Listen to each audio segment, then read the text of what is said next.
వీరని వేవేల మందిని చూపెను నాకీ మనుజలోకం. పిపాసువునై మరి వివేకినై వెతకితి నిజ దైవమునుగాంచగా, వెతకితి నిజ దైవమును గాంచగా.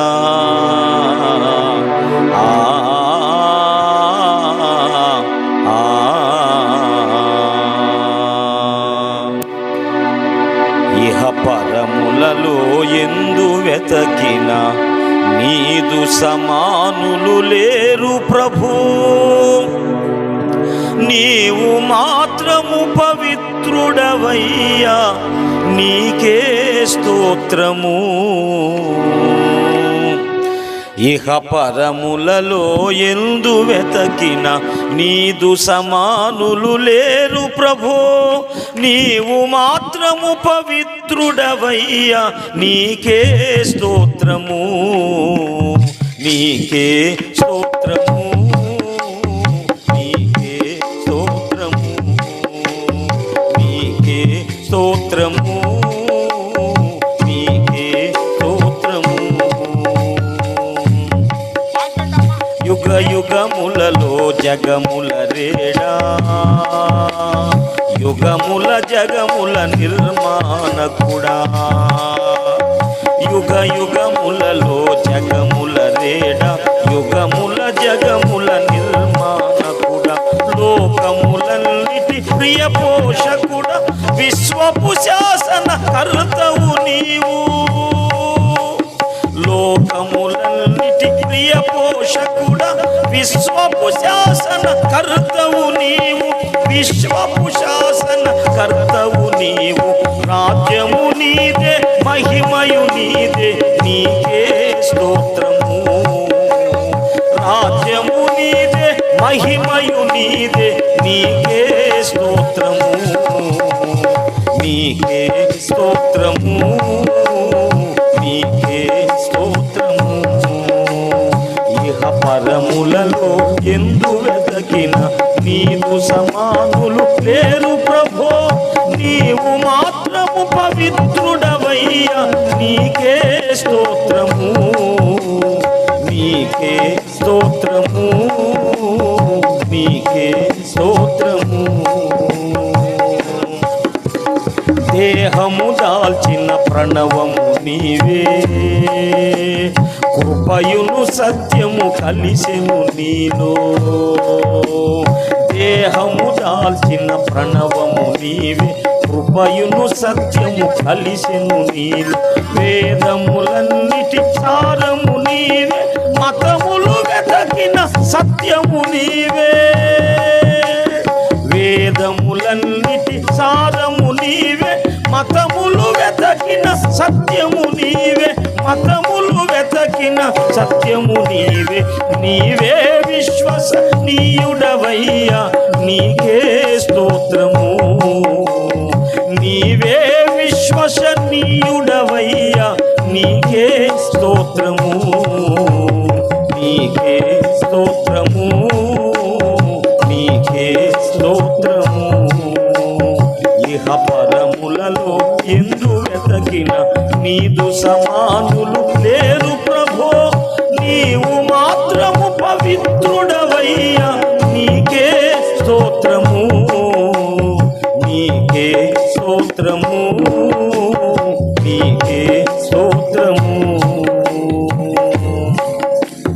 దీనులకిల ఆలంబన నీవే, పతితుల పాలి విమోచన నీవే. దీనుల పంబన నీవే, పతితుల పాలి విమోచన నీవే. నూతన జగ నిర్మాతవు నీవే, నిరతానందపు జలదివి నీవే. నూతన నిర్మాతవు నీవే, నిరతానందపు జలనిధి నీవే. నిరతానందపు జలనిధి నీవే. నీవే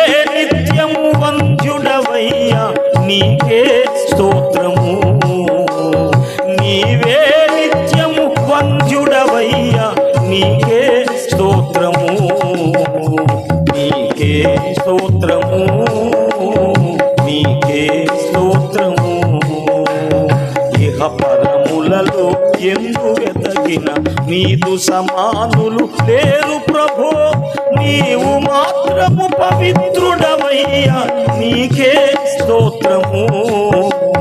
నీవు మాత్రము పవిత్రుడవయ్యా, నీకే స్తోత్రము, నీకే స్తోత్రము, నీకే స్తోత్రము, నీకే స్తోత్రము, నీకే స్తోత్రము, నీకే స్తోత్రము, నీకే స్తోత్రము, నీకే స్తోత్రము, నీకే స్తోత్రము.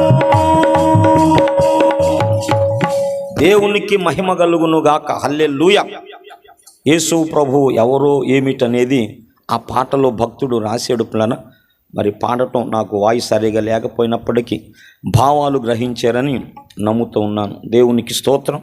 దేవుని పరిశుద్ధ వాక్యములో నుండి యోహాను సువార్త, అపోస్తలుడు ప్రభు ప్రియ శిష్యుడైన యోహాను రాసిన ప్రభు పరిశుద్ధ చరిత్ర, యోహాను సువార్త 3వ అధ్యాయం.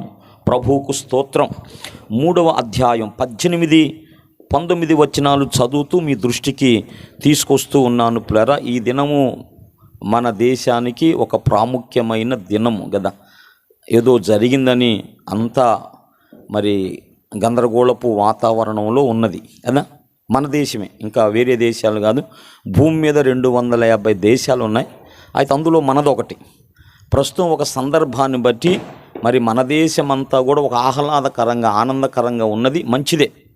అది సత్యమైన అసత్యమైన ఒక విధంగా మనము భారతీయులం కనుక మనము సమర్థిస్తున్నాం. అది సహనం, అది పరమత సహనం అంటారు దాన్ని, అలాగనమాట. అయితే వాస్తవాలు మనం తెలుసుకోవలసిన వారంగా, మరి పరలోకంలో దూతలున్నారు, అక్కడ తండ్రి ఉన్నాడు, అందరూ ఉన్నారు. ప్రస్తుతం మనం చూస్తున్నారు, మన వైపు గమనిస్తూ ఉన్నారు. ప్రస్తుత పరిస్థితుల్లో నా యందు విశ్వాసం ఉంచిన బిడ్డలు ఎలాగున్నారు అనేది వాళ్ళు గమనిస్తూ ఉన్నారు. పిల్లరా, ఈ కార్యములన్నీ కూడా దేవదూతలు, భూమి మీద జరిగిన కార్యాలన్నీ కూడా మరి గత కాలంలో దేవుడు మానవుల రక్షణ కొరకై ఎలాంటి ప్లాన్స్, ఎలాంటి మరి ఆలోచన చేసుకుంటూ వచ్చాడో మరి అవన్నీ దూతలకు తెలుసు. కాబట్టి మానవుల రక్షణ కొరకు ఆయన ఎంతగా మరి ప్రారంభం నుంచి మరి తన సంకల్పాన్ని, ఉద్దేశాన్ని జరిగిస్తూ వస్తున్నారో, మరి ఆ ఉద్దేశం భూమి మీద జరుగుతున్నప్పుడంట దేవదూతలు ఈ కార్యములన్నీ కూడా తొంగి చూడగోరుచున్నారు అని. అంటే భూమి మీద జరుగుతున్న కార్యములు వాళ్ళు ఏం చేస్తున్నారంట అంటే ఏమి జరుగుతుంది, దేవుడు ఇలా చేశాడు కదా, వీళ్ళు ఏం చేస్తున్నారు, దానికి ఆ రెస్పాన్స్ ఎలాగున్నది అని గమనిస్తున్నారు. పిల్లరా, మరి ఈ దినం ఒక కాంటెంపరీ అంటారు. కాంటెంపరీ అంటే సందర్భానుసారమైన, అది అవసరమైనటువంటి ఒక సందేశాన్ని మీకు ఇవ్వాలని దేవుని ఆత్మచేత నేను ప్రేరేపించబడ్డా. వాస్తవంగా మరి ఇంకొక అంశం ఉన్నది.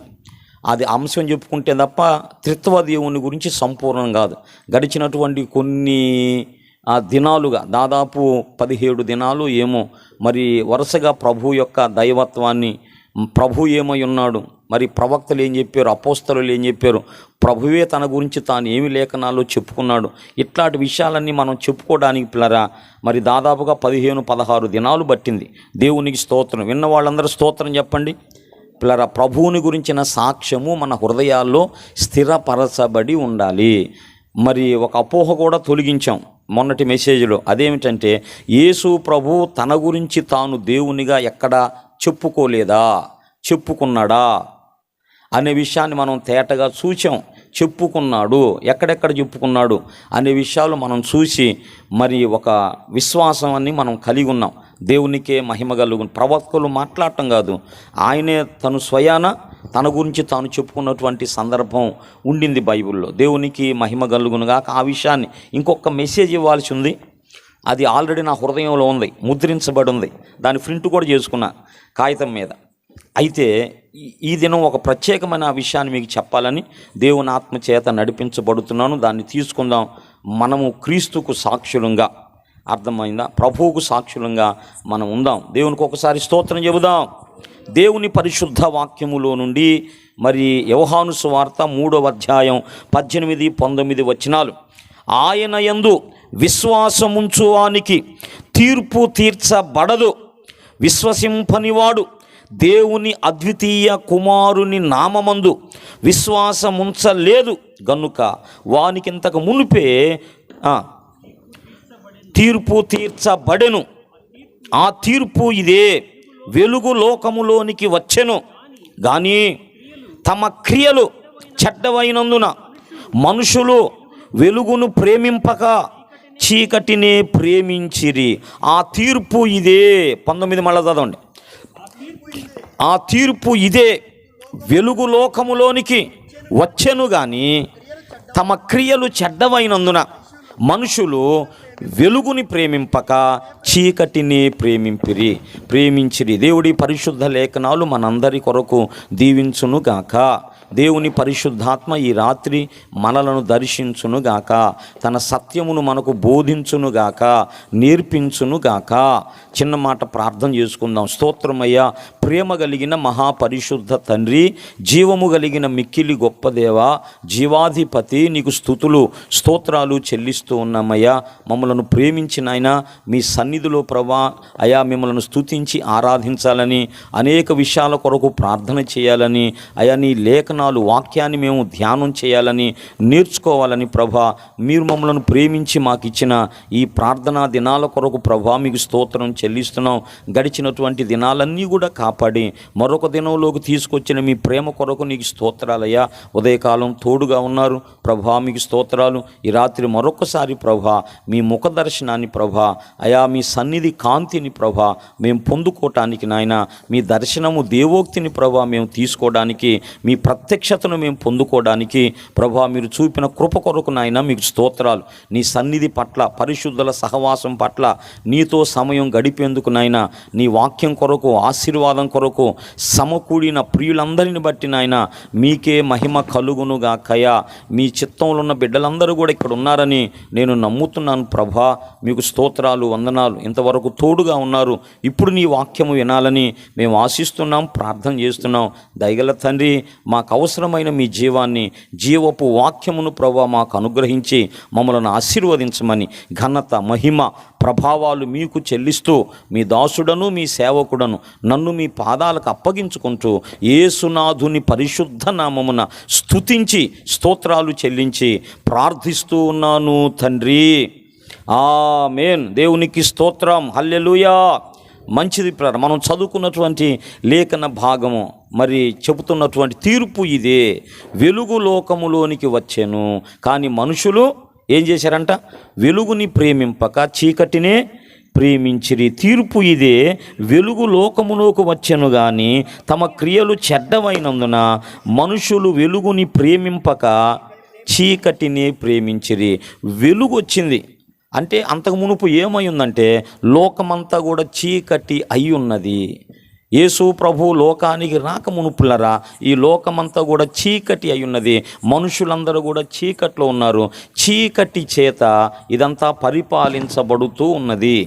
మానవులందరూ కూడా చీకటి అయి ఉన్నారు. చీకటిలోనున్నంత పరిస్థితి అంతా కూడా. అయితే యేసు ప్రభు ఎలాగొచ్చాడంటే ఈ చీకటిని తొలగించడానికి, ఈ చీకటి అధికారం నుంచి మానవులను విడిపించడానికి, ఈ చీకటి పరిస్థితులన్నింటినీ తొలగించడానికి యేసు ప్రభు వెలుగుగా ఈ లోకానికి వచ్చాడు.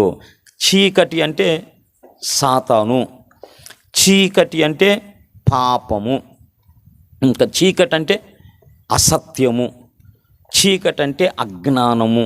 ప్రసంగి గ్రంథం చూస్తే చీకటి అంటే భక్తిహీనత.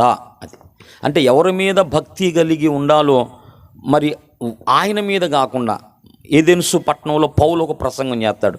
నేను మీ పట్టణం అంతా తిరిగి చూస్తున్నప్పుడు రకరకాల బలిపీఠాలు కనపడినాయి. మీరు అతిదేవతా భక్తి గలవారై ఉన్నట్టు, మీరు భక్తి కలిగిన వాళ్ళే కానీ భక్తి లేనోళ్ళు కాదు. ఏదెన్సు వాసులారా మీరందరూ కూడా భక్తి కలిగిన వారు ఉన్నారు కానీ తెలియని భక్తి. అది దేని యందు భక్తి కలిగి ఉండాలో దాని యందు భక్తి మీకు లేదు. భక్తి కలిగిన వాళ్ళే మీరు, చాలా మంచి వాళ్ళు, భక్తి కలిగిన వాళ్ళు. కానీ ఈ భక్తి అనేది ఎవరి మీద మనం కలిగి ఉండాలో అనేది అర్థం కాని వాళ్ళు ఉన్నారు. సత్యము మీద, అసత్యం మీద, వెలుగు మీద, చీకటి మీద మనం భక్తి కలిగి ఉండాల్సింది. అర్థమైంది. సత్యము మీద మనం భక్తి, సత్యవంతుడైన వాని మీద మనం భక్తి కలిగి ఉండాలి, అదనమాట. మరి నిజమైన దేవుని మీద మనం భక్తి కలిగిన వారమై మనం ఉండాలి. అలా కాకపోతే దానివల్ల ప్రయోజనం నిష్ప్రయోజనం. పిల్లరా, నిజంగా మనిషి చీకటిని తొలగించి నిజమైనటువంటి వెలుగునిచ్చినటువంటి వారెవరో మనం అర్థం చేసుకోవాలి. ఒక సందర్భం ఉన్నది. ఎందుకొరకంటే ఒక శత్రువు ఉన్నాడు, భయంకరంగా బాధిస్తున్నాడంట. అతని బాధలు మరి భయంకరంగా ఉన్నాయి, మనుషులు తట్టుకోలేకపోతున్నారంట, చాలా భయంకరంగా ఉన్నాయి. కాబట్టి ఒక వ్యక్తి, శక్తి ఎవరో వచ్చి మనుషుల బాధిస్తున్నటువంటి ఆ శత్రువు మీద విజయాన్ని ఇచ్చారు. కాబట్టి చీకట్లు తొలగిపోయాయి. ఏం తొలగిపోయి?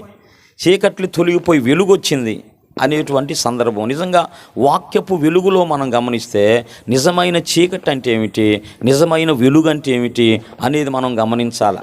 దేవునికి స్తోత్రం. నిజంగా మనిషికి శత్రువు అయిన ఒక వ్యక్తి ఉన్నాడు. మానవులందరికీ శత్రువు మొదట అతడు దేవునికి శత్రువు, దేవ విరోధి అని బైబిల్ చెప్పింది. ఆ దేవ విరోధి ఆయన పిల్లలమైనందుకు మనకు విరోధి వాడయ్యాడు. ఒక శత్రువు ఉన్నాడు, వాడి పేరు సాతానుడు. ఏం పేరు చెప్పండి? సాతాను. సైతాను కాదు, సైతాన్ లేడు బైబిల్లో. సాతానా నా వెనుకకు పో అన్నాడు యేసయ్య. అర్థమైంది. అతడు పడగొట్టక మునుపు లూసిఫర్ అని అన్నారు.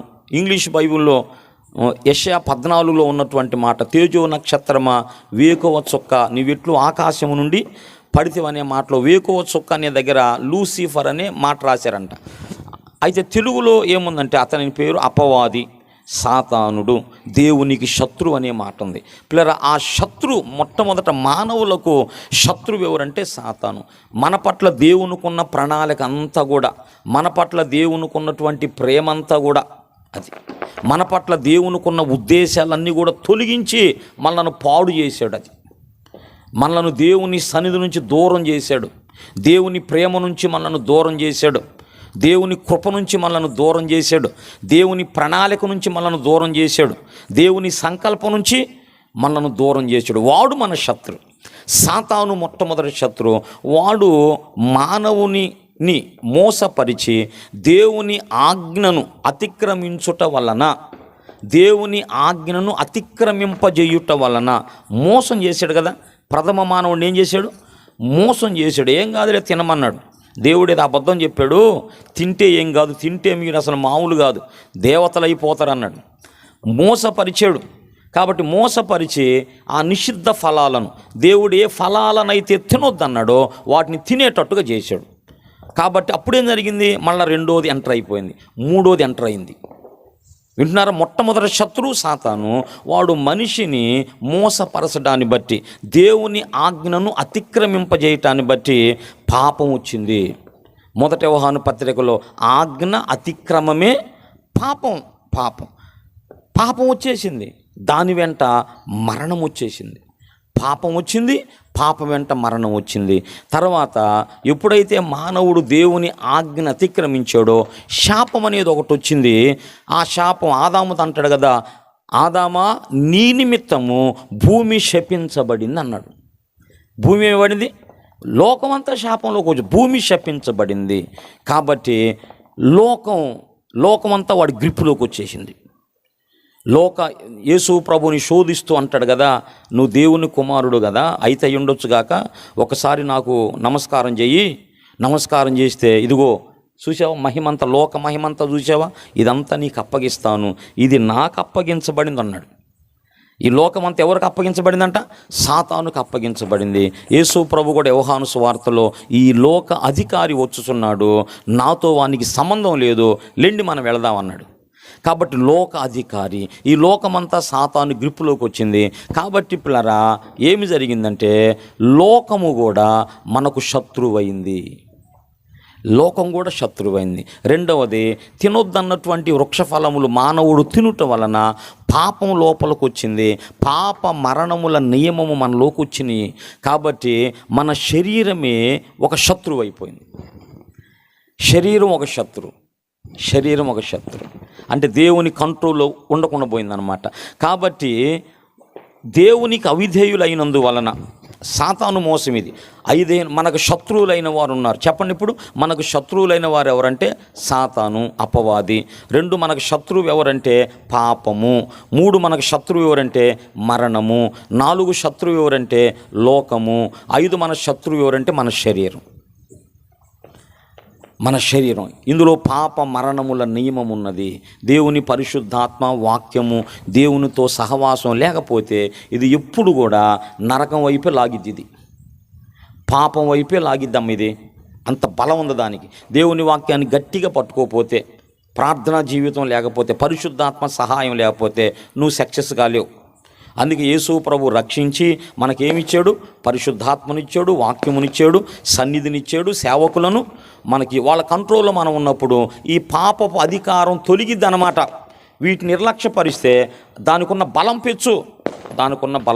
పిల్లరా, ఏదన్నా కానీ మీరు ఒక వస్తువును అట్లా పైకేయండి, అది పైకి పోయిదా కిందకు వచ్చిందా? ఏమండి, ఎందుకు వచ్చింది? ఇది భూ ఆకర్షణ శక్తి అన్నమాట. భూమికి ఆకర్షణ శక్తి ఒకటి ఉంది. ఏ వస్తువు అన్నా పైకి అడుపోదు, ఎందుకు ఇటే వచ్చింది. అలాగూ పిల్లరా, శరీరం కూడా అలాంటిది. అర్థమైంది? అది కాడకి పాపం వైపు, లోకం వైపు లాగుతుండి జాగ్రత్త లేకపోతే. అందుకే మన శరీరమే శత్రువు అని జాగ్రత్త కలిగి ఉండాలన్నాడు. ఈ శత్రువులు అన్నమాట. మానవునికి శత్రువులు ఎవరు? బకాసురుడో నరకాసురుడు కాదమ్మో. అర్థమైంది? వాణ్ణి చంపితే పండగ కాదు. అసలు శత్రువులు ఎవరో మనం తెలుసుకోవాలి. ఎందుకు ఈ గందరగోళం అంతా? నిజమైనటువంటి అంటే చీకటి పోయి వెలుగులు వచ్చినటువంటి దినము అని ఒక అభిప్రాయం అన్నమాట. కారణం ఏమిటి? చీకటి పోయి నిజమేనా? వాక్యపు వెలుగులో అది నిజమేనా?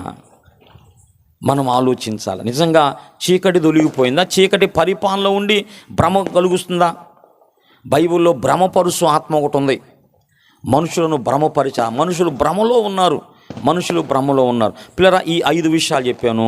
ఈ 5 విషయాల మీద ఎవరైతే మనకు జయం ఇచ్చారో, అర్థమైందా? ఎవరైతే ఆయన మనం ఆరాధించాలి. ఆయన బైబిల్ పరిశుద్ధ గ్రంథంలో తను చెప్పుకున్నాడు, నిజంగా మీకు వెలుగునిచ్చిన వాడిని. అదనమాట. అంటే అపవాదనే చీకటిని, పాపమనే చీకటిని, లోకమనే చీకటిని, ఇంకా చెప్పండి ఏం చెప్పాను పిల్లరా? శరీరం అది కూడా ఒక శత్రువు కదా. ఇదంతా చీకటితో సమానమా? ఈ నిజమైన ఈ చీకటిని తొలగించి నిజంగా మనిషికి వెలుగునిచ్చిన వారు ఎవరో? నజరేయుడైన యేసు. దేవునికి స్తోత్రం. అది మనిషికి నిజమైన వెలుగునిచ్చిన వారు ఎవరో, దాన్ని మనం గమనించాలి. నీకేమిచ్చి నీకు ఒక శత్రువు ఉన్నాడమ్మా. ఆ శత్రువు మీద నీకు జయం వచ్చిందా? శత్రువు ఎందుకు నువ్వు ఇలా చేస్తున్నావు? కారణం ఏంటి? ఎందుకు ఇలా జరిగింది? ఏం తొలగింది? ఒక దుష్టుడు ఉన్నాడు, వాడి పరిపాలనలోనే, వాడి కంట్రోల్లోనే ఉన్నావు. వాడి మీద నీకు జయం వచ్చిందా? పాపం మీద జయం వచ్చిందా? మరణం మీద నీకు జయం వచ్చిందా? ఇవి మనుషుల శత్రువులు. ఇవన్నీ సాతాను, పాపము, మరణము, లోకము, శరీరము, ఇవి మానవుల యొక్క శత్రువు. నిజముగా వీటి మీద మనకు జయమిచ్చిన వారు ఎవరు? అది వీటి మీద ఈ చీకటిని, సాతాననే చీకటిని, పాపమనే చీకటిని, మరణమనే చీకటిని, శరీరం, లోకమనే చీకటి మీద మనకు వెలిగిచ్చిన వారు ఎవరు? ఇది మనం అందుకే బైబిల్ చెప్పింది కదా మూలవాక్యంలో, తీర్పు ఇదే. వెలుగు లోకములోనికి వచ్చెను కానీ తమ క్రియలు చెడ్డవైనందున మనుషులు. వెలుగు ఇది బాబు. ఇంకా వెలుగు ఎక్కడుంది? వెలుగు ఇక్కడుంది. వెలుగు ఎక్కడ దొరికిందంటే ఇక్కడ. నీకు నిజంగా వెలుగునిచ్చిన వారెవరు? బైబిల్ చెబుతుందన్నమాట.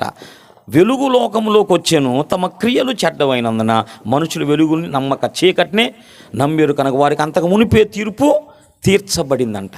అంతకు మునిపే వాళ్ళు తీర్పులోకి వచ్చారు. వెలుగును నమ్మినోళ్ళు పిల్లరా తీర్పును దాటారు. వెలుగును నమ్మనోళ్ళు ఇంకా తీర్పులోనే ఉన్నారు.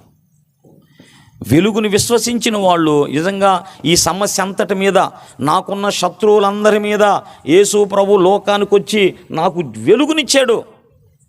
ఆ చీకటి అంతటిని కూడా తొలగించి యేసు ప్రభు గొప్ప వెలుగును నాకు ఇచ్చాడు అని ఎవరైతే నమ్మారో పిల్లరా, ఆ నిజమైన వెలుగును ఎవరైతే గుర్తించారో వారు తీర్పును దాటారు. ఎవరైతే ఆ వెలుగులోకి రాకుండా ఏదో వెలుగు వచ్చిందని భ్రమపడుతున్నారో, ఏదో జరిగిందని భ్రమపడుతున్నారో, మోసంలో ఉన్నట్టు. బైబిల్ దగ్గరకు రావాలి. అందుకే నేను ప్రారంభంలో ఏం చెప్పానంటే, బైబిల్ని అందుకే మనం ఘనపరచాలి. వాక్యమును కీర్తించుడు అంటాడు కీర్తనాయనుడు. నీ వాక్యమును నేను కీర్తిస్తానయ్యా. స్తోత్రము వాక్యము అని ఒక భక్తుడు పాట రాశాడు. ప్రతి విషయము వాక్యంలో మనకున్నది. ప్రతి సమస్యకు పరిష్కారం ఉంది. ప్రతి ప్రశ్నకు జవాబు ఇక్కడ మనకి ఉన్నది. దేవుని వాక్యం దగ్గరికి వస్తే చీకట్లన్నీ పటాపంచలైపోతాయి. దేవునికి స్తోత్రం.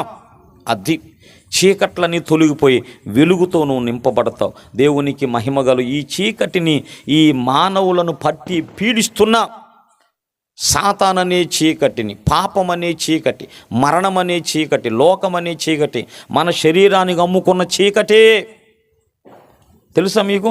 మనము చీకటి అన్న సంగతి మీకు తెలుసు? అసలు 2 వచనాలు చూపిస్తారు, మీరు బిత్తరపోతారు. మనం చీకట్లో ఉన్నామన్నది బైబిల్ చెప్పింది. అసలు మనమే చీకటి అయి ఉన్నామంట. చీకట్లో నుంచి వెలుగులో తీసుకొచ్చాడనే వచనం చదవడం ముందల పేతురు రాసిన మొదటి పత్రిక 2వ అధ్యాయం 9వ వచనం. అయితే చీకటిలో నుండి ఆశ్చర్యకరమైన అదుగో వెలుగులోనికి మిమ్మును పిలిచిన వాని గుణాతిశయములు. ఎక్కడున్నామంట? చీకటిలో ఉన్నాము. చీకటిలో నుంచి మనం వెలుగులోకి వచ్చాము. చీకటిలో నుండి వెలుగులోకి వచ్చాము. ఎందుకు వచ్చామో భక్తుడు ఒక పాట రాశాడు.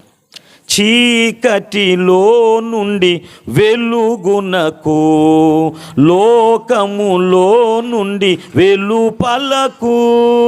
చీకటిలో నుండి వెలుగునకు, లోకములో నుండి వెలుపలకు.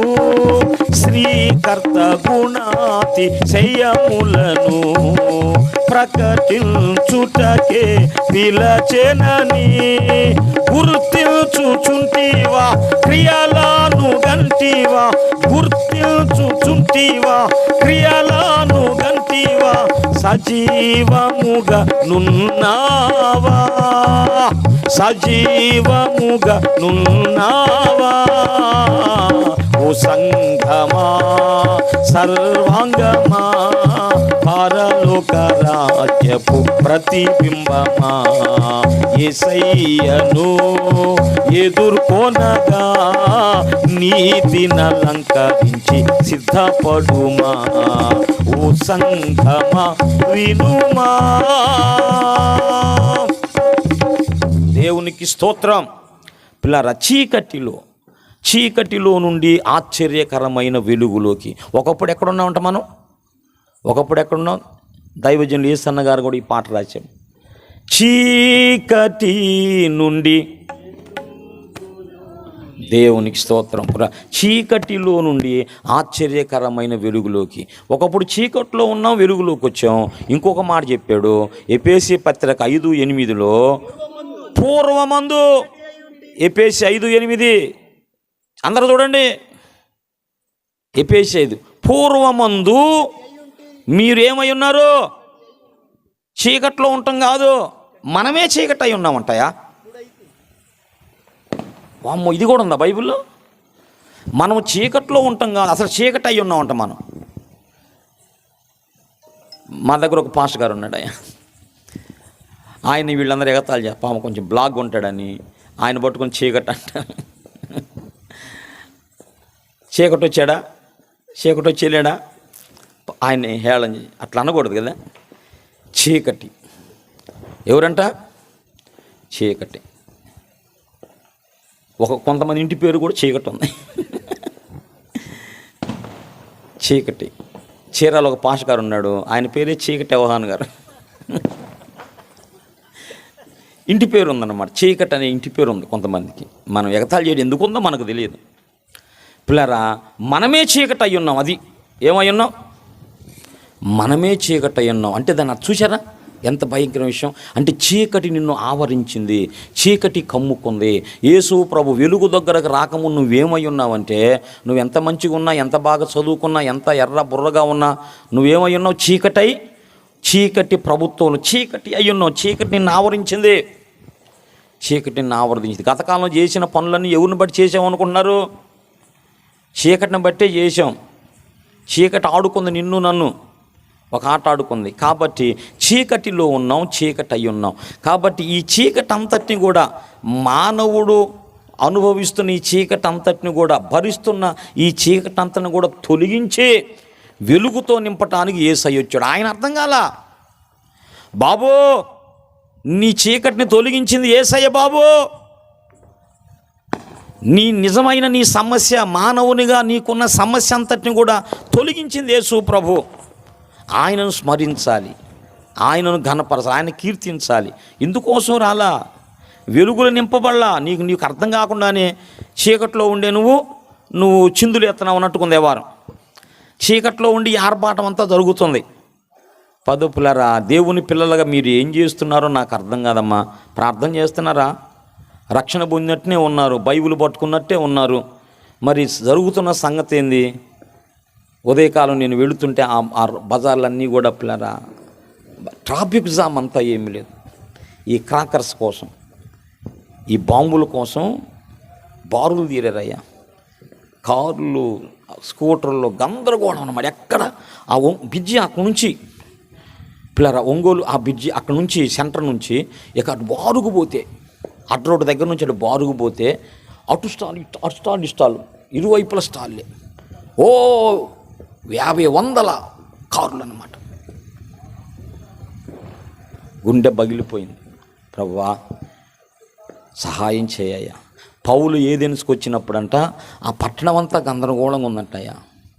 ఆయన ఆత్మ పరితాపము అనే మాట. నిజంగా నీకు ట్రూత్ అర్థమైందా?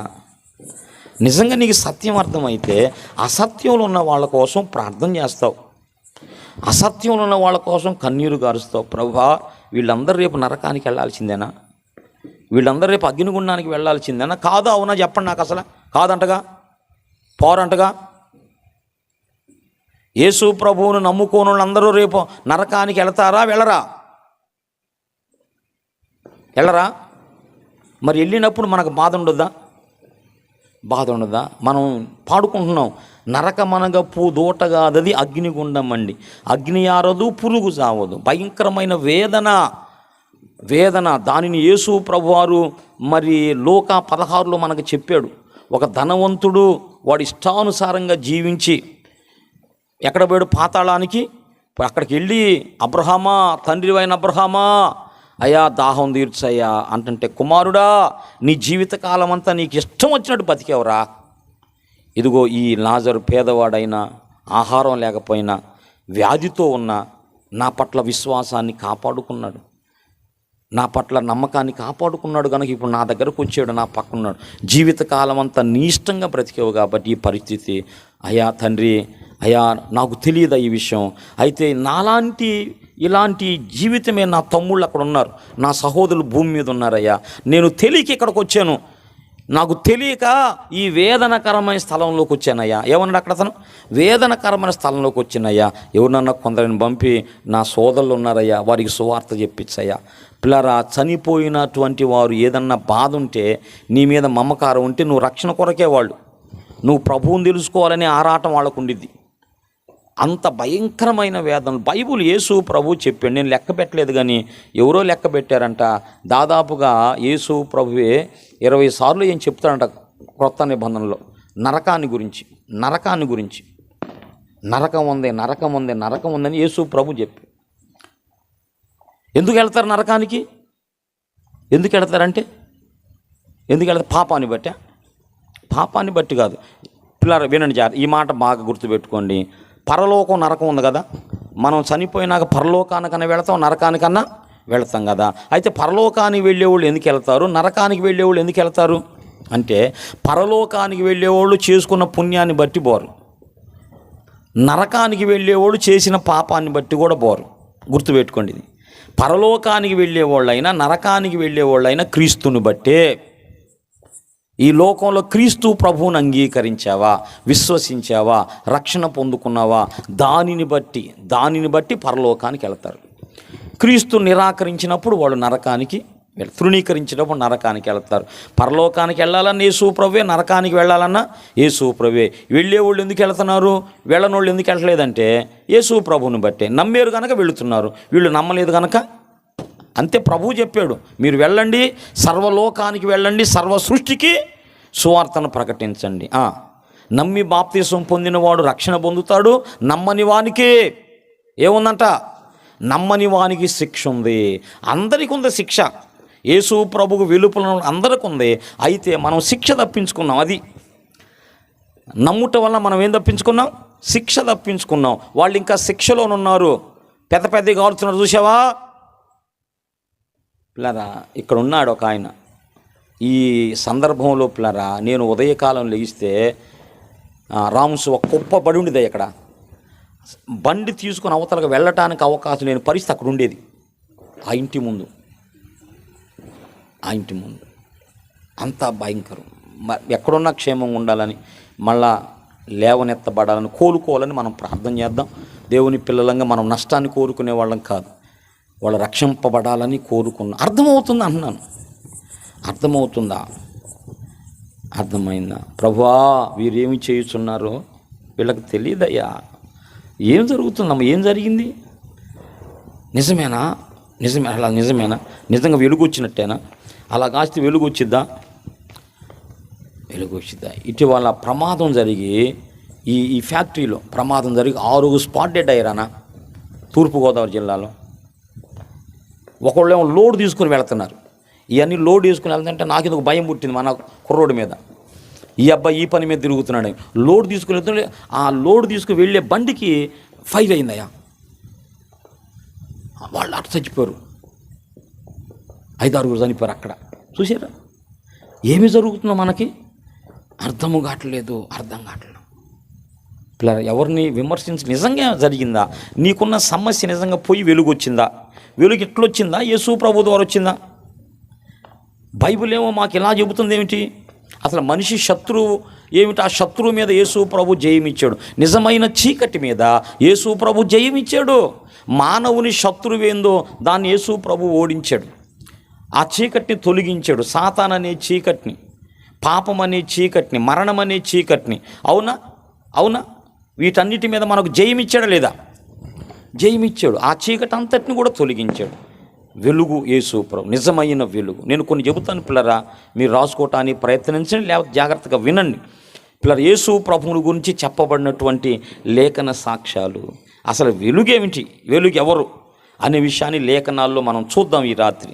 దేవునికే మహిమ కలుగును గాక. మొట్టమొదట పిల్లరా చూడండి ఒకసారి, యోహాను సువార్త 1వ అధ్యాయము 9వ వచనం చూడండి. నిజమైన వెలుగు ఉండెను, అది లోకములోనికి వచ్చుచు ప్రతి మనుషుని వెలిగిస్తుంది. అది ట్రూ లైట్, నిజమైన వెలుగు. అంటే దాని అర్థం ఏంటి? అర్థం ఏంటంటే నిజము కాని వెలుగు కూడా ఉన్నది, నిజము కాని వెలుగు ఉన్నది.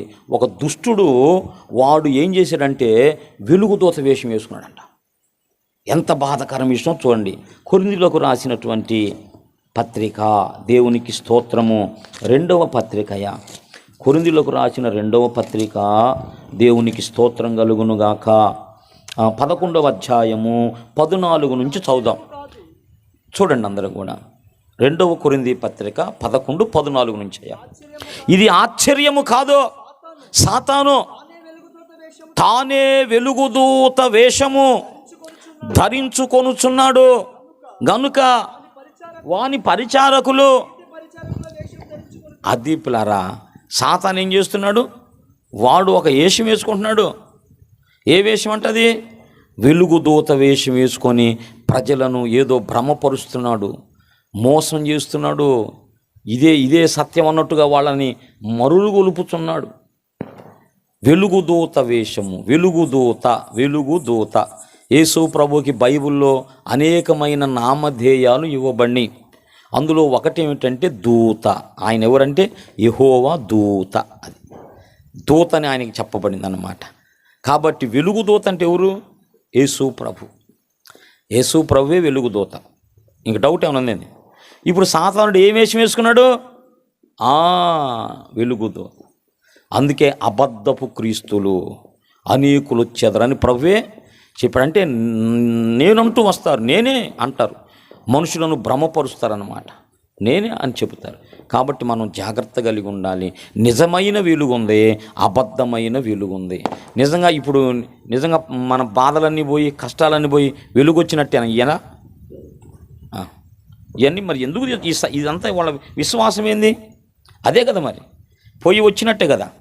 మాకు చీకటి పోయి, మాకు దుఃఖము పోయి, వేదన పోయి, భయం పోయి మాకు వెలుగు వచ్చింది. దానికి ఇది సూచన. ఇదిగో పైకి వెళ్ళి జిమ్మిద్ది, ఇదేమి లేదు, దేవునికి స్తోత్రం.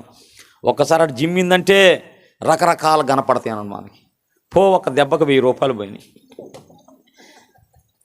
పైకి వెళ్ళింది, మనకేదో భ్రమపరిచింది. అది ఒక్కటి పిల్లరా అంత రేటు ఉండిద్దమ్మా, రేటు. ఏమో వాక్యాన్ని జాగ్రత్తగా తెలుసుకోవాలి. వెలుగేమిటో తెలుసుకుని నిజంగా మన శత్రువు ఎవరు, ఆ శత్రువు మీద దేవుడు ఎప్పుడు మనకు జయం ఇచ్చాడో దానిని మనం తెలుసుకోవాలి. నిజమైన వెలుగు యేసుప్రభు ఎవరు చెప్పండి? నిజమైన వెలుగు. అబద్ధపు వెలుగు ఉంది, జాగ్రత్త. నిజమైన వెలుగుండి లోకములో కూర్చుచు ప్రతి మనిషిని వెలిగించుచున్నది. ఇప్పుడు క్రీస్తునందున్నవారు ఎవరంట? మనమందరం ఎవరని చెప్పండి? ఆరిపోయిన దీపాలమా, వెలిగించబడిన దీపాలమా? వెలిగించాడు దేవుడు. మనం ఒకప్పుడు చీకటి అయి ఉన్నాము, ఇప్పుడు దేవుడు మన జీవితాలను ఏమి చేశాడు? వెలిగించాడు. దేవునికి స్తోత్రం. వెలిగించాడు. ఈ మాట రాసుకున్నాను నేను. నా జీవితమును వెలిగించినావు, నన్నెంతగానో ప్రేమించినావు, నా జీవితమును వెలిగించినావు, నన్నెంతగానో ప్రేమించినావు, నశించిన నన్ను రక్షించినావు, నశించిన నన్ను రక్షించినావు, స్తుతి పాత్రను చేసి దీవించినావు, స్తుతి పాత్రను చేసి దీవించినావు.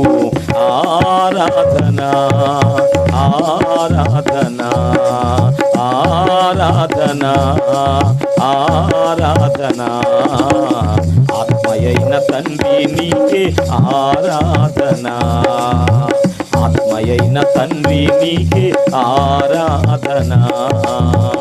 నా హృదయపూర్వక స్తోత్రార్పణ, నా హృదయపూర్వక స్తోత్రార్పణ, స్తుతులతో నిండిన నార్పణ, స్తుతులతో నిండిన నార్పణ. ఆరాధనా ఆరాధనా ఆరాధనా ఆరాధనా, ఆత్మయైన తండ్రి నీకే స్తోత్రం.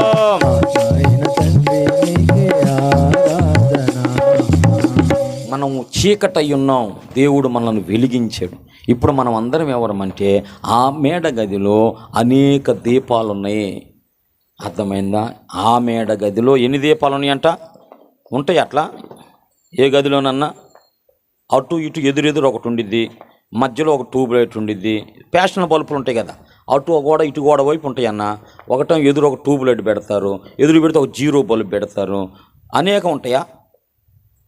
అనేక దీపాలంటే పిల్లరా, నువ్వు ఒక దీపం, నేనొక దీపం. దేవునికి స్తోత్రం. అర్థమైందా? దావీదు అన్నాడు కదా, నేను దీపం అన్నాడు, దేవుడు నాకు దీపం అని కూడా అన్నాడు. కనుక మనం వెలిగించబడిన దీపాలం. దుష్టుడైన సాతానుడు మనల్ని ఆర్పాడు. ఇప్పుడు యేసయ్య మనల్ని వెలిగించాడు అంటే దాని అర్థమైంది, చీకటి అంతటిని కూడా తొలగించాడు. చీకటిని తొలగించి వెలుగుతో నింపాడు. దేవునికి స్తోత్రం.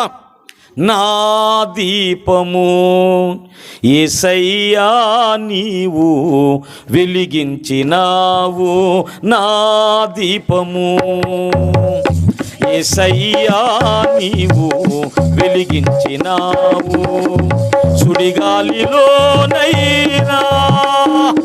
జడివానలోనైనా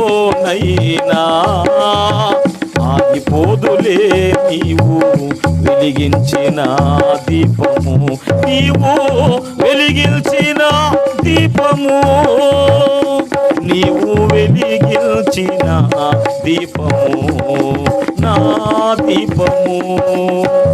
యేసయ్యా నీవు వెలిగించినావు, ఆరని దీపమై దీప్యమానమై నా హృదయ కోవెలపై దీపాల తోరణమై, ఆరని దీపమై చప్పటపట్ల మీరు దీపాల తోరణమై చేశావు పండుగ, వెలిగావు నిండుగా, చేశావు వెలిగావు నిండుగా, నా దీపము యేసయ్యా వెలిగించినావు, సుడిగాలిలోనైనా జడివానలోనైనా ఆరిపోదులే నీవు వెలిగించిన దీపము, నీవు వెలిగించిన దీపము, నీవు వెలిగించిన దీపము, నీవు వెలిగించిన దీపము, నీవు వెలిగించిన దీపము, నా దీపము. యేసయ్యా నీవు వెలిగించినావు. దేవునికి మహిమ కలుగును గాక. మనం వెలిగించబడ్డాం ఎప్పుడు? యేసు ప్రభునందు విశ్వాసం ఉంచినప్పుడు. దాని అర్థం ఏంటంటే చీకటంతా కూడా యేసయ్య తొలగించాడో. ఇప్పుడు మనం ఎవరమంటే యేసు ప్రభు అన్నాడు కొండ మీద ప్రసంగంలో, మీరు వెలుగు అన్నాడు, మీరు ఉప్పు అన్నాడు. ఇప్పుడు మనం ఎవరు? ఒకప్పుడు చీకటి, ఇప్పుడు క్రీస్తులో మనం. క్రీస్తు లేకుండా ఏమి లేకుండా ఏంది బాబు ఈ గందరగోళం అంత ఏంది? ప్రభు లేకుండా ఈ గోళంత ఏందమ్మా? ఆయనగా వెలుగు. అసలు వెలుగు పక్కన పెట్టుకొని ఏంది నాకు అర్థం కాదు. పిల్లరా, దేవుని స్తోత్రం. ఒక ఫంక్షన్ హాల్లో పెద్ద ఫంక్షన్ జరుగుతుందంటయ్యా. అసలు బంధువులందరూ వస్తున్నారు, గందరగోళం ఉంది బాగా. అక్కడ ఆటలు పాటలు, మరి ఆహారాలు డ్రింకులు గందరగోళంగా ఉన్నాయి. బంధువులందరూ వచ్చారు, మంచిగా జరుగుతుంది. తీరా ఒక ఆయన అడిగాడంటే, ఇంతకది ఈ సందర్భం ఏంటంటే మా బాబు బర్త్డే అన్నారంట. మరి బాబు ఏడంటే, బాబు లేదు, బాబుని ఇంటికాడ పెట్టి ఆయాకి అప్పగించి ఇక్కడికి వచ్చి మేము బాబు ఫంక్షన్ చేసుకున్నారంట. బాబు ఎక్కడున్నాడంట? బాబు ఇంటి దగ్గర ఆయాకి అప్పగించి వచ్చారంట, జాగ్రత్తగా చూడమని. ఇక్కడికి వచ్చి వీళ్ళు ఏం చేస్తున్నారు? బాబు ఫంక్షను. మరి బర్త్డే బాయ్ అయ్యాడయా. పుట్టిన అబ్బాయి లేకుండా ఆర్పాటం ఏంది నాకు అర్థం కాదు. వెలుగు లేకుండా ఈ గందరగోళం. నిజమైన వెలుగు యేసు ప్రభు, ఆయన నిజమైన వెలుగు. దేవునికి స్తోత్రం. ఇంకా చెబుదాం, నిజమైన వెలుగు. ఇంకా చెబుదాం. 1 యోహాను పత్రిక 2వ అధ్యాయం 8వ వచనం చూడండి. 1 యోహాను 2:8, మరియు క్రొత్త ఆజ్ఞను మీకు రాయుచున్నాను, చీకటి గతించింది, ట్రూ లైట్, ఇది సత్యమైన వెలుగు. సత్యమైన వెలుగు. వాళ్ళు వెలుగు అనుకుంటున్నారు, అది అసత్యమైన వెలుగు. అరే బాబు, మీకు మీదకి వచ్చిన వెలుగు అబద్ధమైన వెలుగు. మీరు అనుకుంటున్న వెలుగు ఫాల్స్ లైట్. అది ఇక్కడ ట్రూ లైట్ ఉన్నాడు. ఇక్కడ వెలుగైన లైట్, సత్యమైన వెలుగు. యేసు ప్రభు ఎవరు చెప్పండి? సత్యమైన వెలుగు, నిజమైన వెలుగు, నిజమైన ఆయన వెలుగు. ఆయన బట్టి మన సంతోషం. ఏం జరిగింది? సాతాను నీ జీవితంలో తొలగిపోయాడా? పాపం నీ జీవితంలో తొలగిపోయిందా? మరణం తొలగిపోయిందా? నీ శరీరం మీద జయం కలిగిందా? లోకం మీద నీకు జయం కలిగిందా? జయం కలిగిందని కలిగించిన ఆయన. నిజమైన వెలుగు అంటే చీకటి మీద జయం ఇచ్చిన దేవుడు. చీకటి మీద జయం ఇచ్చింది ఎవరు? మనకే. ఆ చీకటి అంటే అర్థం కాల. ముందల చీకటి అంటే ఏమిటి అర్థం కాల. చీకటి మీద నిజంగా చీకటిని తోలి నిజమైన వెలుగునిచ్చింది మన ప్రభు అయిన క్రీస్తు. హల్లెలూయా. 3 పేతురు పత్రిక 2:9 ఇందాక చదివారు. ఇది ఆశ్చర్యకరమైన వెలుగు అన్నాడు. ఏ వెలుగు అంటే ఇది? అబ్బా, మీరు చీకటిలో నుండి ఆశ్చర్యకరమైన తన వెలుగులోనికి మిమ్మల్ని పిలిచినవాడు. ఇది ఆశ్చర్యకరమైన వెలుగు. ఇది అందరికి అర్థం కావట్లా. ఇది ఆశ్చర్యకరమైన వెలుగు. ఇది సపరేట్ అన్నమాట. అందరూ వేరు, యేసు ప్రభు వేరు. అందరి జీవితాలు వేరు, యేసు ప్రభు జీవితం వేరు.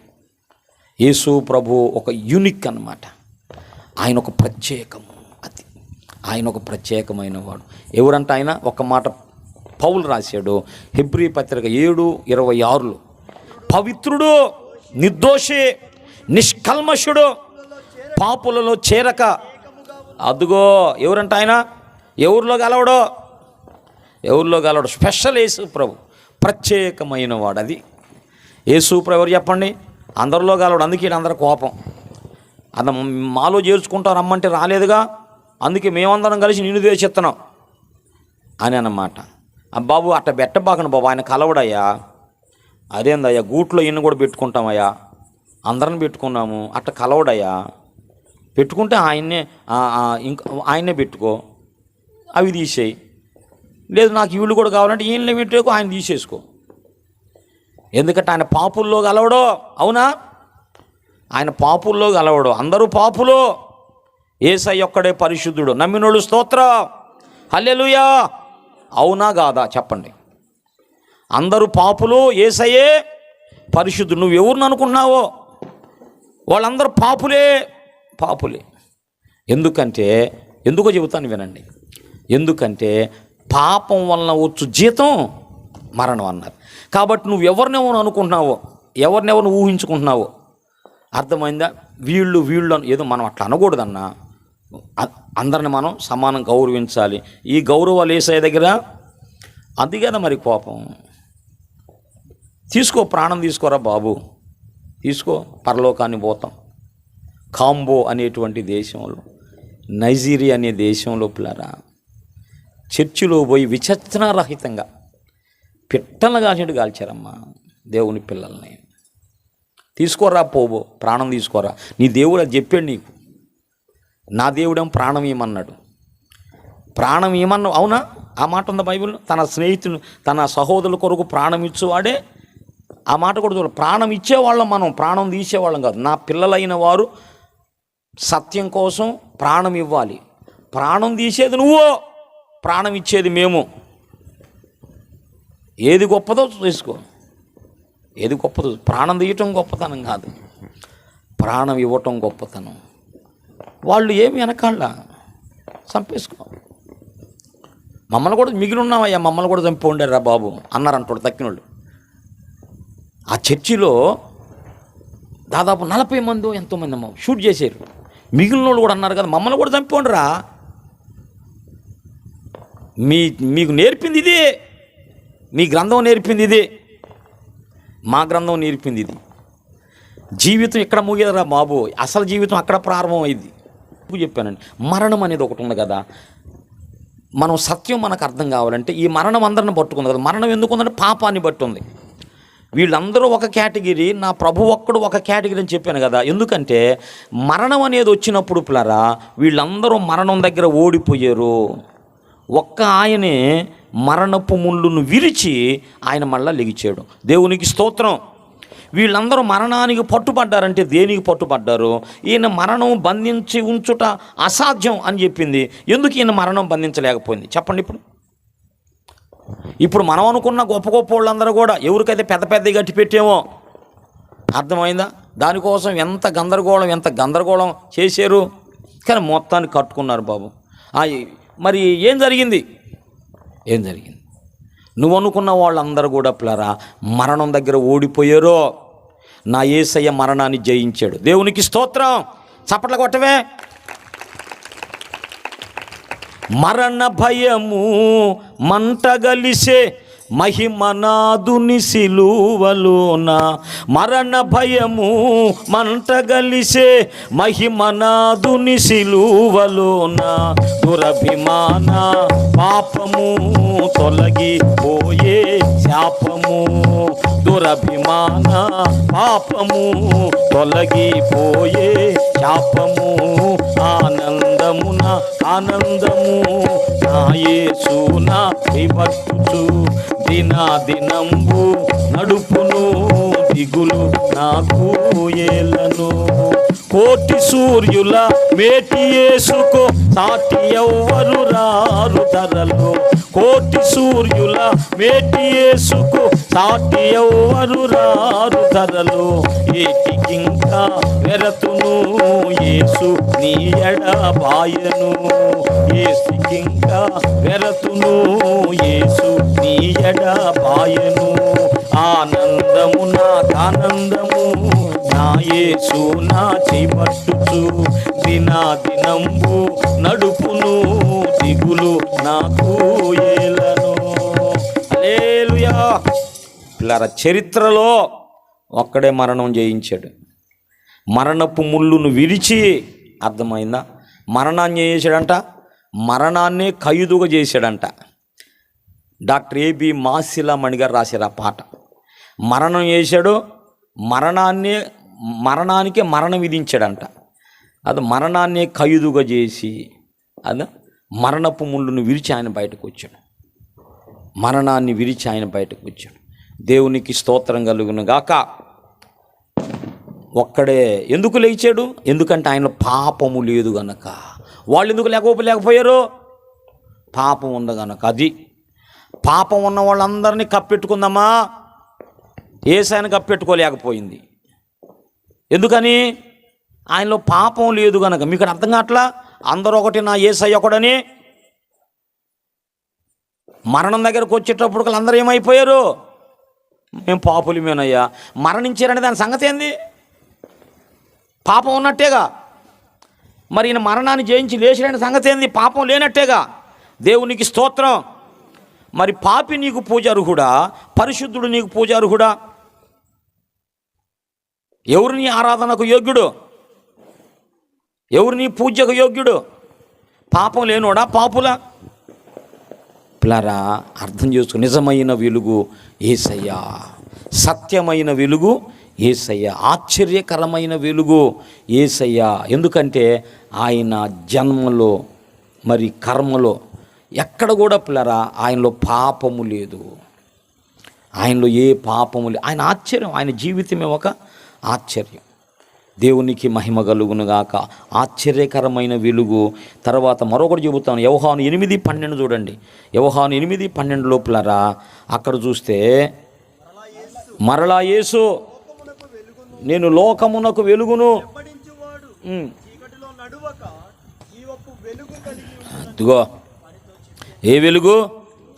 జీవపు వెలుగు. అది జీవపు వెలుగు అంటే మనుషుడు బ్రతికించడానికి అవసరమైన వెలుగు, మనుషుడు బ్రతకడానికి కావలసిన వెలుగు. ఈ వెలుగులన్నీ కూడా పిల్లరా మనిషిని బ్రతికించేవి కాదు.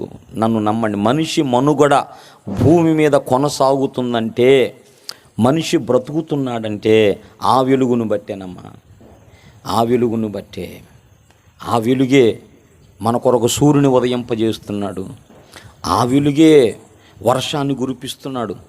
ఆ వెలుగే గాలిని పంపిస్తున్నాడు. ఆ వెలుగే పంటలు పండిస్తున్నాడు. ఆ వెలుగే మనిషి బ్రతకటానికి ఆధారమైన వెలుగు. ఇది అర్థం కావట్లా. పిల్లరా, సూర్యుడు ఎట్లా వస్తున్నాడు? ఆయన ఉదయింపజేస్తున్నాడంట. యేసు ప్రభు కొండ మీద చెబుతాడు. అర్థమైందా? తన సూర్యుణ్ణి అంటాడు అక్కడ.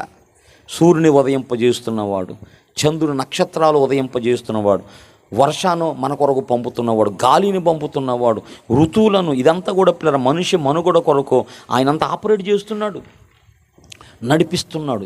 కార్తెలను మారుస్తున్నాడు, ఋతువులను మారుస్తున్నాడు, కాలాలను యేసయ్య మారుస్తున్నాడు. యేసు ఎవరు చెప్పండి? కాలములు మార్చువాడు, ఋతువులను మార్చువాడు, బైబిల్ చెప్పింది. అంటే జీవపు వెలుగు ఏంటంటే మనం బ్రతకటానికి ఆధారమైన వాడు యేసు ప్రభు. ఆయనే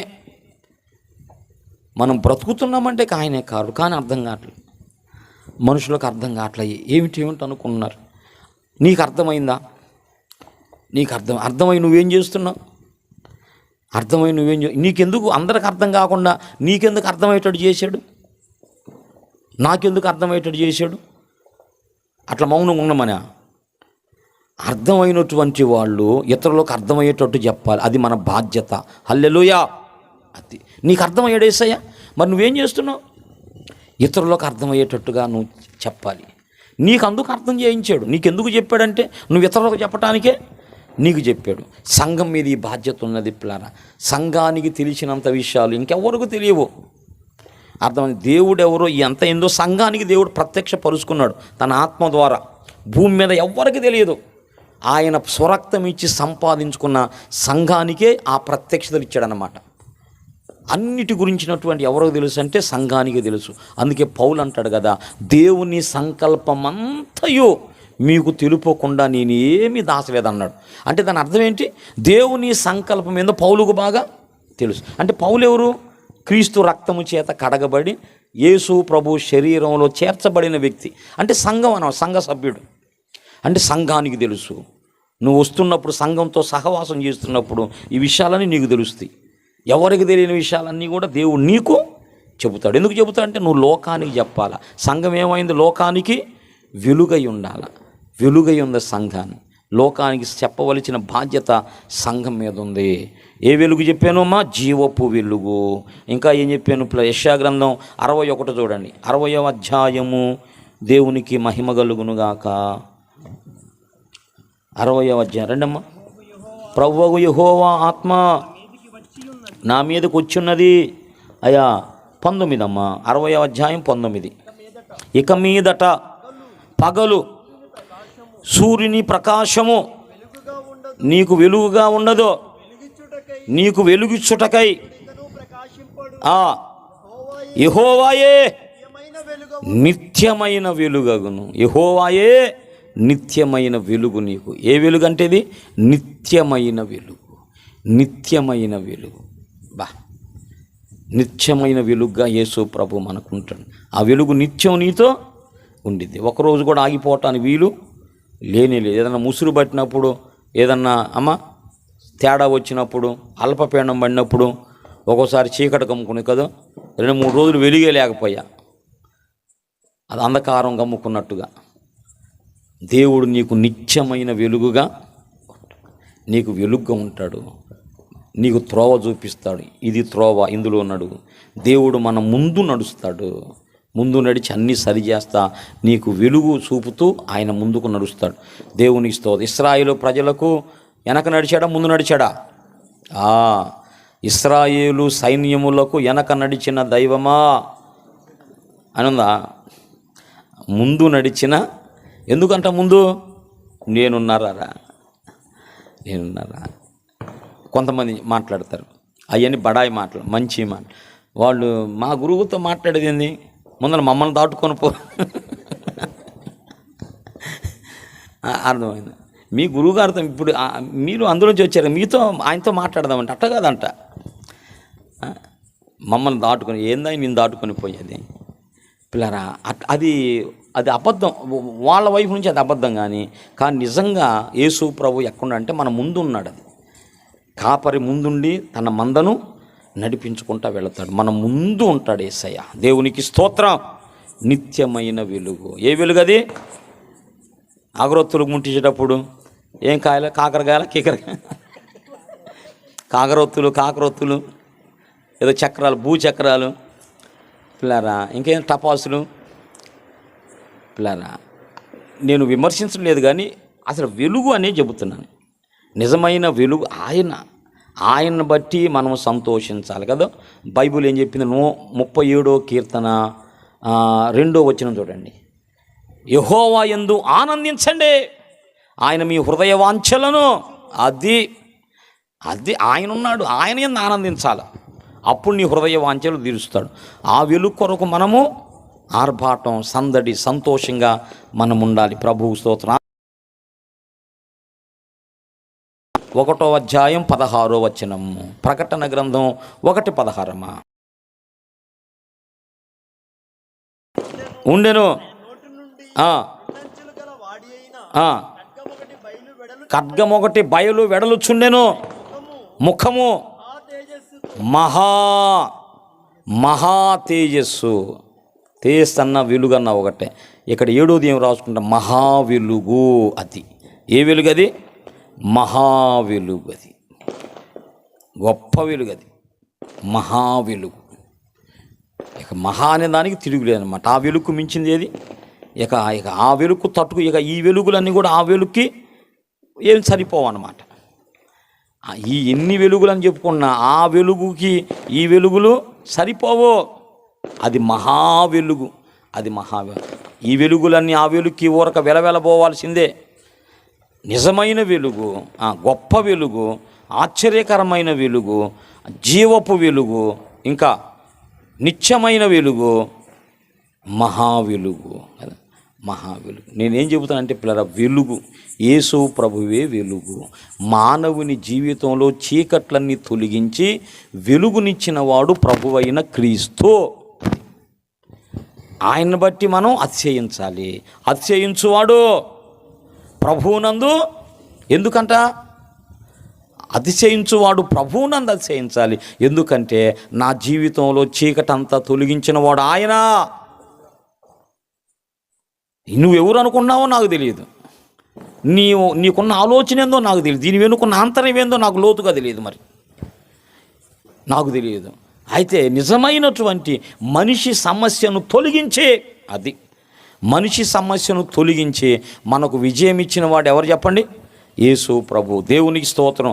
నిజమైన చీకటి సాతానును ఓడించి, నిజమైన చీకటి పాపమును ఓడించి, నిజమైన చీకటి మరణమును ఓడించి, నిజమైన చీకటి లోకాన్ని ఓడించి, నిజమైన చీకటి మనిషిలో పాపాన్ని చంపి, మనిషిలో పాపాన్ని వెలుగుతో నింపినటువంటి ఆ నిజమైనటువంటి వెలుగు ఎవరంటే ప్రభువైన క్రీస్తు. ప్రభువైన క్రీస్తు. ఆ వెలుగు కావాలి మనకి. ఆ వెలుగును బట్టి ఆనందించాలి, ఆ వెలుగుని స్తుతించాలి, ఆ వెలుగుని ఘనపరచాలి కదా. అది కుమారుని ముద్దు పెట్టుకోండి, లేకపోతే ఆయన కోప్పడతాడు అన్నాడు తండ్రి. కుమారుని ఏం చేయాలంట? ముద్దు పెట్టుకోవాలి. ముద్దు అంటే అది ఇష్టానికి సాదృశ్యం, అది ప్రేమకు సాదృశ్యం, అది సంతోషానికి సాదృశ్యం. కిస్ అనేది అర్థమైంది. అది ఆనందానికి సాదృశ్యం, ప్రేమకు సాదృశ్యం, బంధానికి అది సాదృశ్యం, అది ఐక్యతకు అది సాదృశ్యం. కాబట్టి ఏం చేయమన్నా లేఖను, లేకపోతే కోపం ఉన్న జాగ్రత్త, కోపం ఉన్న జాగ్రత్త, తీర్పు ఉన్న జాగ్రత్త. అవునా? నిజమైన వెలుగు వచ్చి తీర్పిదే. మూలవాక్యం చదువుకున్నాం, తీర్పిదే. వెలుగు వచ్చింది కానీ మనుషులు ఏమి నమ్మలేదంటే వెలుగుని నమ్మల, చీకటిని నమ్మారు. కాబట్టి వారి మీద ఏముంది? తీర్పు నిలుచుంది. వచ్చినటువంటి వెలుగు నీలో ఉన్న చీకటిని తొలగించడానికి, నిన్ను వెలుగుతో నింపడానికి వచ్చిన చీకటిని నువ్వు ద్వేషించేవు గనక, నువ్వు తిరస్కరించేవు గనక నీకేముంది చెప్పండి? తీర్పు ఉన్నది, తీర్పు ఉన్నది. అయితే ఎవరైతే విశ్వసించారో, అంగీకరించారో, వెలుగును చేర్చుకున్నారో వారు వెలుగుతో నింపబడ్డారు. తీర్పులోనికి రాక మరణములో నుండి జీవంలోకి దాటేరు వాళ్ళు. కనుక పిల్లరా, నిజమైన వెలుగేమిటో, ఆ వెలుగేం చేసిందో ఇది మనం తెలుసుకోవాలి. నీ సమస్య, నీలో ఉన్న చీకటిని తొలగించినవాడు, చీకటి మీద నీకు జయమిచ్చినవాడు, జయమిచ్చేవాడు కూడా. అది జయమిచ్చినవాడు, జయమిచ్చి, ఇది మనకు అర్థం కావాలి. జయమిచ్చాడు అన్నది నీకు అర్థమైతే ప్రభువుని ఆశ్రయిస్తావు. జయమిచ్చినవాడు, జయమిచ్చేవాడు యేసు ప్రభు గనక దేవునికి స్తోత్రం. ఈ మాటలు దేవుడు మనందరి కొరకు దీవించు.